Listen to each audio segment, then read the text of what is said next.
Greetings, this is Ray Mofield again, and we have our oral history microphone on the road once more, and we're visiting in the home of Mr. and Mrs. Sanders Watkins. And that's on Kentucky 95. Most of you will know just about where it is. Perhaps many of you do. I'm going to start off and thank you for letting me come, Mr. Watkins. I've never visited in your home before. You have a beautiful place here. Let's start off by asking you what your father's name was. Marvin Watkins. And Marvin, and married, whom did he marry? Irma Sanders. Mm-hmm. Irma Sanders. I can see now how you got your given name. Right. Sanders Watkins. Did you know anything about either of your grandparents, either on the... I knew both of my grandmothers, on my mother's side and my father. I knew neither of my grandfathers. Mm-hmm. My grandfather on my father's side, he left my grandmother when my father was small, and we never did see him anymore. My grandmother married Tom Collins from Tatumsville, and I didn't know any different from him being my real grandfather all of my younger years. Well, that's good. Now, today I've had breakfast with Rayburn Watkins, who was Gip's son. I don't know whether that was kin to you or not.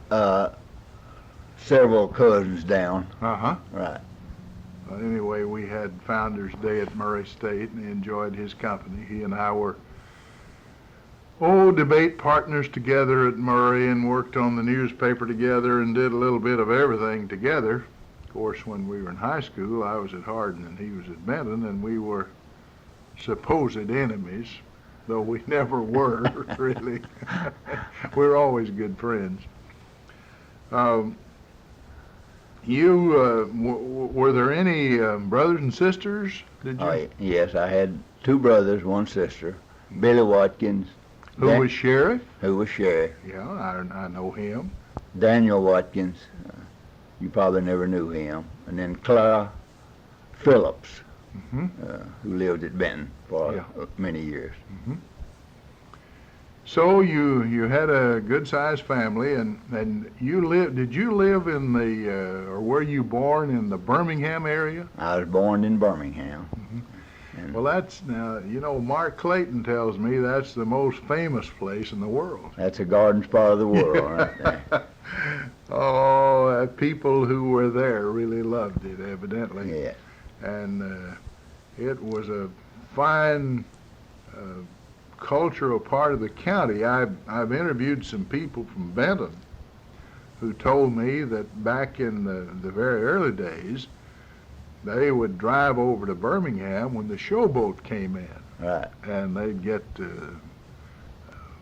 back then I guess there was no theater in Benton, and so it was a pleasant horse and buggy ride, or maybe some of the early cars, to go over to Birmingham and meet was it the Cotton Blossom? Cotton Blossom. Yeah. Yeah, that's who it was. I well remember those days. You remember when it would start playing way before it would get and you could hear it all over the country up there. Yeah, that steam calliope. You could hear it 15 miles, I guess, on a clear night, maybe. And that was something in those days. But the main thing is having enough money to go. Oh, yeah. That always was a problem back then. Nobody made a whole lot of cash in those days, did they? No, they didn't. Or at least there weren't very many that did. Now, did you grow up on a farm? Yes, I did. So you know what it is to drill corn with a one-row drill, I guess. Right. Plow with a one-row plow. And broke all the ground with the mules and horses. And then when it came to putting out a garden, you always had a good gentle mule, maybe, that you could take a rastus in there and plow the garden. He knew G from Hall. Yeah. Good. Did you grow any tobacco? No, we didn't grow much tobacco in the Tennessee river bottom. We didn't grow much tobacco. And They grew tobacco out in the country, but we didn't grow much in the bottom. you had the good corn land. Right. So We grew corn, cattle, and hogs. That was our Yeah. farming. Well, where did you go to school there? I went to school at Birmingham. And that was not a one-room school like many of the people went to, was it? No, that was, when I first started, it was 2 rooms. Mm-hmm. Then finally the building burned or blew down or something, and they built another one. It was, I don't remember exactly how many rooms, but 4 or 5. Was the high school and the elementary school together? Yes, they were. Now, I've heard several times that you were a good basketball player. Well, I tried. I don't know how good I was, but I tried. Well, now, anyway, if I'm remembering correctly, in 1932, I guess, All right. Marshall County sent its first team to the state tournament. Was that played in Lexington? Lexington. At the old alumni gym, I suppose. I suppose. Yeah. Seated about 3,000, but now that looked big to a boy from Birmingham, didn't it? It looked huge. 32, let's see, Rupp came there in the fall of 30. So he'd already started on his fabulous record, 30, 31, 31, 32, which would have been the year you were there. Right. His Rupp's second year at the University of Kentucky. Now, do you remember who the coach was? Yes, I do. It's Basil Smith, Basil Smith. one of the best we ever had. And who were some of the other players? I think I remember McCoy Terry. Well, Virgil Provine jumped center. Robert Goheen was a forward. McCoy Terry was the other forward. Cecil Dunning was one of the guards, and Wilford Baker was the other one. Mm-hmm. And I was a substitute on that team. You then did they take how many? 10 to 8. Oh, they only took 8. Took 8. Mhm. It only 8 then. So you didn't have spares for everything the No, way no. you do today, do you? And now basketball was a little bit different style in those days. A lot different. I know. Well, I remember enough from having started to school in the fall of '36 that particular season they still jumped center after every score. They changed in 36. They changed in 37 and 38. 37, Somewhere in that season. 37, I believe. I believe that's right. 37, 38 was Yeah. the first season. Yeah. They still jumped center all the time after each goal, all the time that I played. Well, now, of course, that particular stratagem there would reduce the scoring somewhat. Quite a bit. Of course. Now, once in a while, if you happen to have the tallest center on earth or the one that jumped the highest, the scores were pretty one-sided, weren't they? Yes, they were.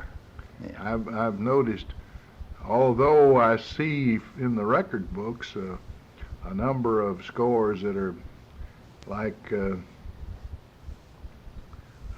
I remember one year it was Hardin 10, Benton 9, but occasionally you'd see a score like 85-7. That's And I presume that was somebody that had a center that controlled I the suppose tip so. every Yeah. time. Yeah. And It was a big advantage. If you had a good tall center and had some good plays to Mhm. run if you got the tip off, well, you Yeah. could score a lot of points. And of course, I guess all the old standard plays, the guard around, the second guard around, or what have you, were known back then just the way they are now. Right.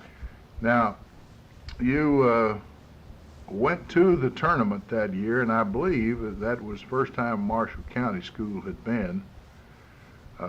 Who did you play first in the state tournament?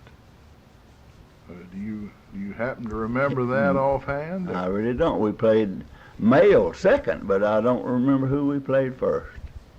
Well, that's fine. So you won the first round, and that cut the Sweet 16 down to the Elite Eight, and you ran into Louisville Male for. Right. Now, they, I guess, had probably had more experience in basketball than almost any team in Kentucky. They'd been a high school since way back in the 1800s. Well, if I recall right, they only had to win one game to get to the tournament.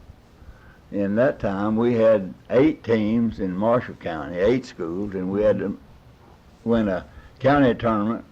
We had to win the district, and then we had to win the regional. Mm-hmm. So we had already played quite a few games Yeah. that year. I remember, of course, the reasoning on that was Louisville had 400,000 people, and they didn't have to win many games, but they did represent, of course, a large area. But B, whether that was fair or unfair, they didn't keep that system Right. terribly long, did they? And do you remember very much about the game? Well, I remember what I remember about the game. I was so afraid. See, not being out of Marshall County up until that time and going, that was something like, there's no way to explain it to someone else. Mm-hmm. But you're so excited, and I was so afraid that somebody would foul out and I'd have to play. Yeah. I was sitting there just trembling almost, and they did beat us in 2 overtime periods. 2 overtimes. Right. Well, it certainly wasn't a walkaway, was it? It sure wasn't. We had a good team. Uh-huh. Well, that's fine. So Marshall County's first entrance into the tournament was a rather auspicious one, and you got down till there were only 8 teams left in the state, and then played Male into 2 overtimes. Well, see, what made it so outstanding to me, looking back on it now, was we didn't have a gymnasium, Mm-hmm. and when it would snow, as soon as we'd quit, we'd head out. Even though it was books was taken up, they'd be dismissed, and we'd go out and get the snow off of the ball court so we could play. Mm-hmm. And then after it got so bad that we just couldn't play on the outdoor court, the Benton people were good enough to us. They'd let us come over every night. We went over every night and Mm-hmm. practiced at Benton, Mm-hmm. making preparation for this tournament. Oh, that's wonderful. That's great. I'm glad to hear that. And of course, you did represent Marshall County and represented them quite well. Now, I don't have any facts and figures before me, but after kind of breaking the ice by Birmingham there, it seems to me that a couple of years in a row, maybe the Calvert City Club went about 34, 35. I believe that's right. Along in there somewhere. And then Sharp later, right? Yeah, well, let's see, Kirksey, I believe, with Washer and Copeland went in 37, and then Sharp won it all in 38. 38, right. Yeah. And I remember how happy we were at Hardin that Mr. Holland was principal and coach there then. And so he got an old cattle truck somewhere. We didn't have a school bus at Hardin. In fact, I don't guess there was one in the whole county. Yeah. And we loaded up everybody in school. There were just about 60. And we went to Sharp and spent the day Is that right? celebrating. That was the Monday after they'd won it all on Saturday night. I see. And of course, I remember many of those boys, especially Red Culp, who went to Murray State, the same as I. And well, I guess if I tried real hard, I might name the starting lineup. But Well, I couldn't name them. I know remember King some was of the them. center. King was the one I was trying to think of. Yeah. And then there was a Barrett and a Dunnigan and a Lampley and a well, shouldn't have started in on that, I guess. Guess not. We'll embarrass somebody. Won't we? Yeah, we'll embarrass somebody for not having remembered them. All right, now when you got out of high school, then what happened? Did you? Well, I started the school at Murray. I got a scholarship there, and I went for a while, and just tell you the truth, I got homesick. Mm-hmm. And I always wish that somebody had have sat me down and told me the advantages of getting an education. But nobody did that, so I quit after going 6 weeks. I came back home then, and in a year or two, I got a job with the TVA, like many others. Mm-hmm. Mm-hmm. Worked there for 6 years and 4 months. And moved out from Birmingham in January 1943. Well, I was wondering just how long it was. Now, they started constructing the dam along about 38. They Right. cutting off the reservoir Right. and drilling core drills and driving, piling, and getting set to build the coffer dam, and Right. then, of course, put the dam across under that, and so on one side and then the other. But I wondered how long it was before you actually had to leave, the last one. So you say it was 43. 43 we left, and I'm pretty sure I'm right. You had to be out by the end of 40. This was January 43 that we left, Mm-hmm. and I'm sure everybody had to be gone by the last of 43. Well, it seems to me that they started perhaps generating a little power, maybe on just one of those 5 generators, sometime in 1944. I'm sure that's right. So I'm sure that's right. then when the water started up, naturally, well, you would have had to be out. You know, that was an enormous job to move everything. They moved cemeteries, didn't they? Yeah, they moved the Birmingham cemetery. Most all, there's still a few graves left at Birmingham. A few people that were living didn't want their relatives that were buried there moved, so they're still there. Mm-hmm. Mm-hmm. And then, of course, they had to cut off the timber, and I suppose they moved all the houses. They didn't Moved leave. all the houses. They cut all the timber. They cleaned Kentucky Lake much better than they cleaned Barkley Lake. They left a lot of the debris in Brush, Barkley Lake and so- brush, but in the Kentucky Lake, they cleaned it, burned it, everything. There's nothing there. Now, you started out working in that, and then you eventually worked over on the dam itself. Yes, I started in 1939 and started an apprentice program. They had an apprentice program, and I served an apprentice, and I got laid off in, I don't remember for sure exactly, 46, I believe. Okay. All right. Now, sometime in there you married. Is that right? I married in 1933, December Now, 23rd, 1933. Tell me about who you married. I married Estelle Goheen. Her father's name was Luther. Mm-hmm. I believe her mother's name was Lula.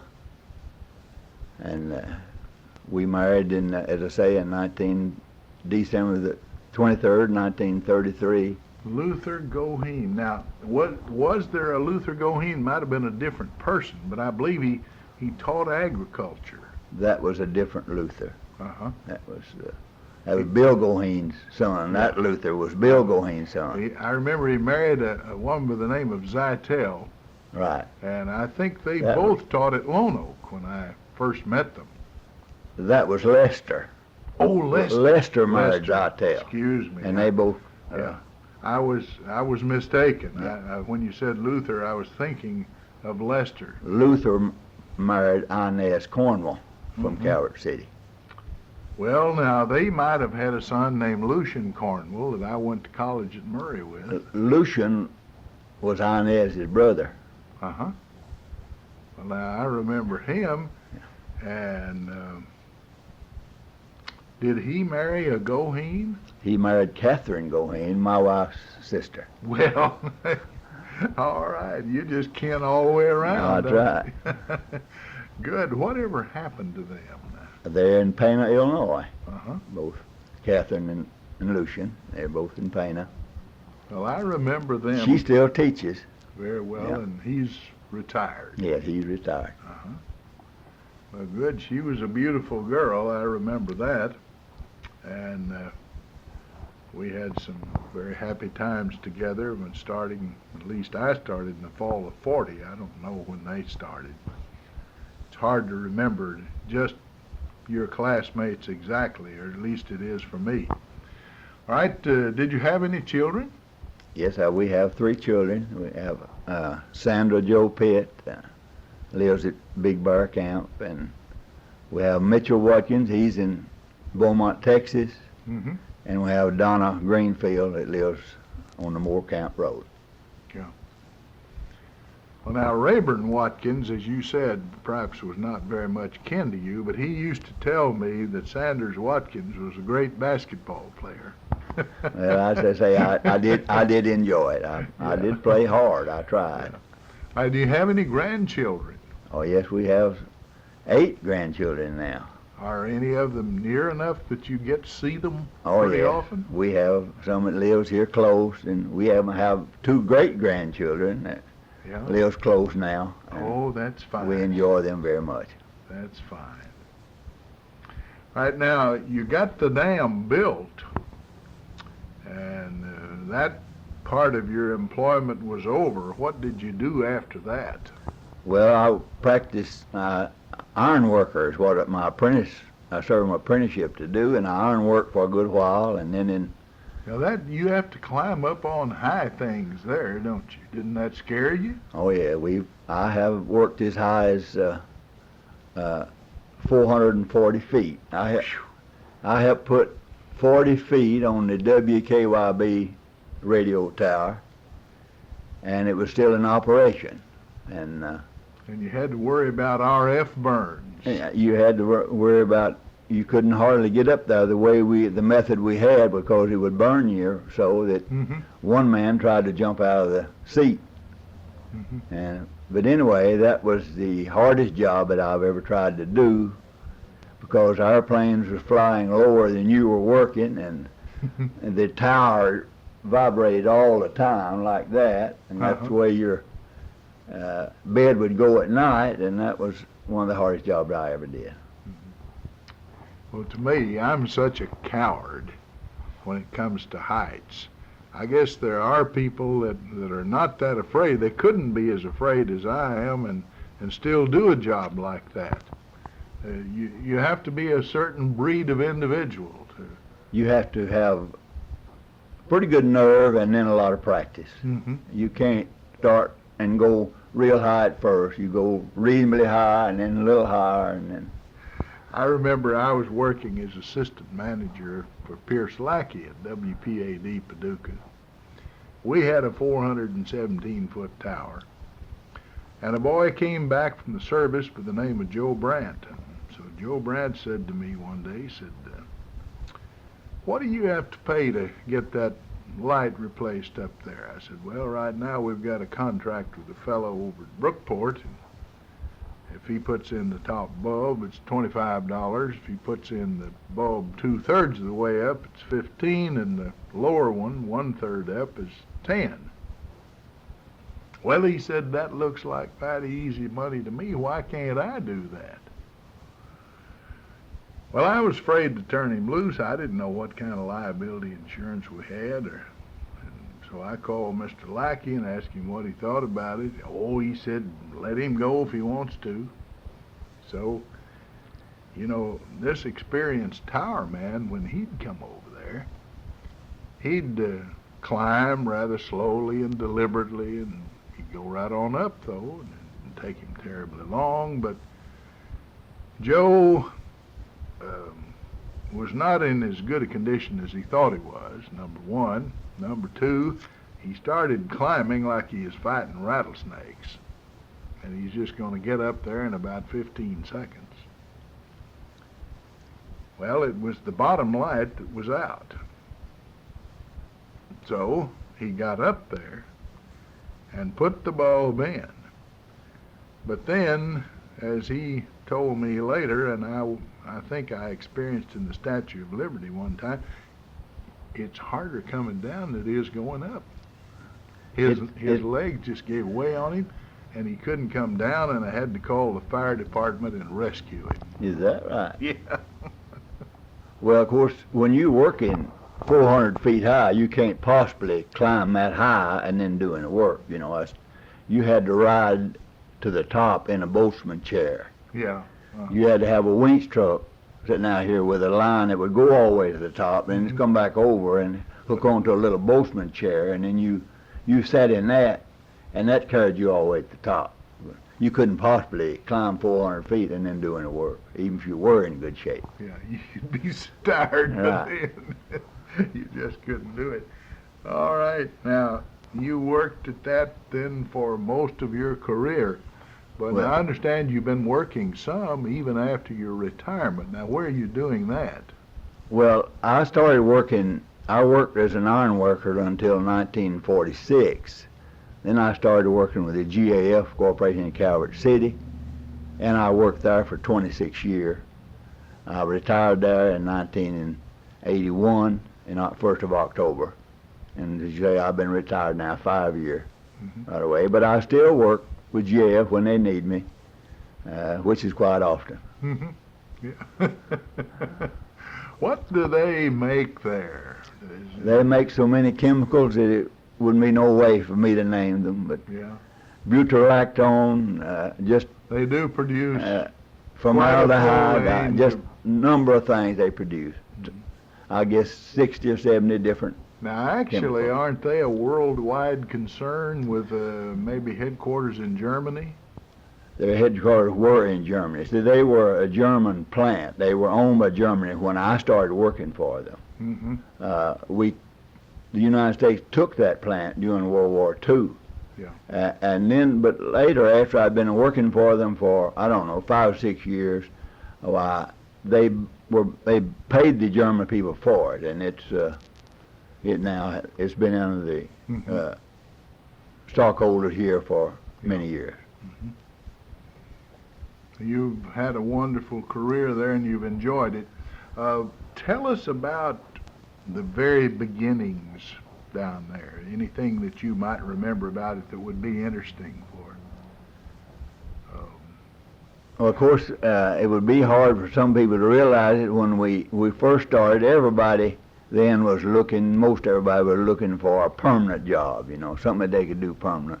Mm-hmm. And when we first started, we were so enthusiastic about our work that when quitting time come, we didn't even know it. We'd go ahead and work sometime 30 minutes overtime, and then somebody'd come tell us, now it's time for y'all to go home.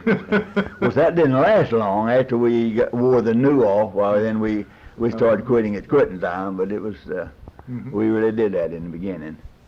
And we worked so many hours. I've worked over 100 hours, many a month, overtime, Mm-hmm. not straight time, overtime. And the plant almost shut down and closed the gates and walked off at one time, but they got some more supervision down there and changed the rules, and they started, and have been successful ever since. Mm-hmm. Well, that's good. It's wonderful. We certainly don't want to lose any jobs in Marshall County. We almost lost that one. Uh-huh.